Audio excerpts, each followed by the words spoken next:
But first this afternoon, no heat forcing students at one school in Jersey City to leave class.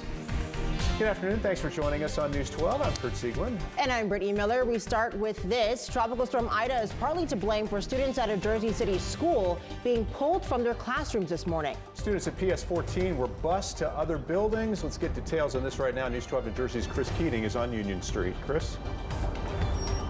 Yeah, Kurt, tonight we can tell you 600 students in all had to be moved from this school today because there was no heat inside of PS 14. All because of a boiler that was damaged when Tropical Storm Ida flooded the basement of this building, caused some serious damage. And the district tells me tonight, well, making the needed repairs to that boiler has not at all been easy.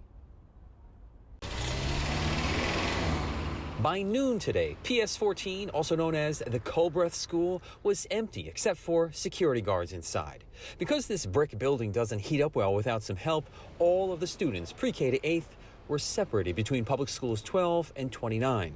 Deputy Superintendent Dr. Norma Fernandez spoke with us about it. As we do in our own homes, we have guests. If our neighbor is displaced, we make room for them. Dr. Fernandez says they were using auditoriums, gymnasiums, and libraries within those two other schools for classrooms.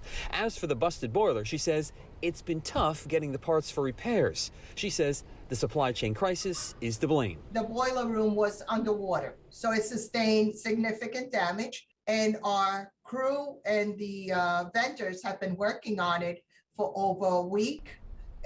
They realized we needed an additional part, but as you know, there's a supply and demand issue across the country. The parts are not coming in, they're not available. We did speak with one parent, Michelle Best, whose 6-year-old Dejan was moved out.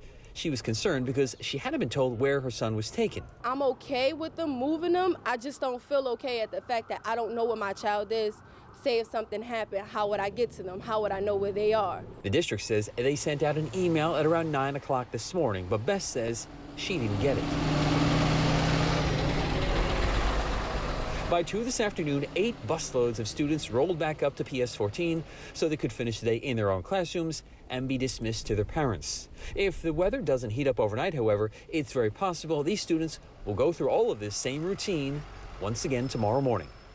We can tell you that Dr. Fernandez says she has been promised by vendors that in fact all the repairs will be made and potentially heat back on by Wednesday. Now, throughout the Jersey City School District, we can tell you only 2 of the 45 schools did not suffer damage from Ida.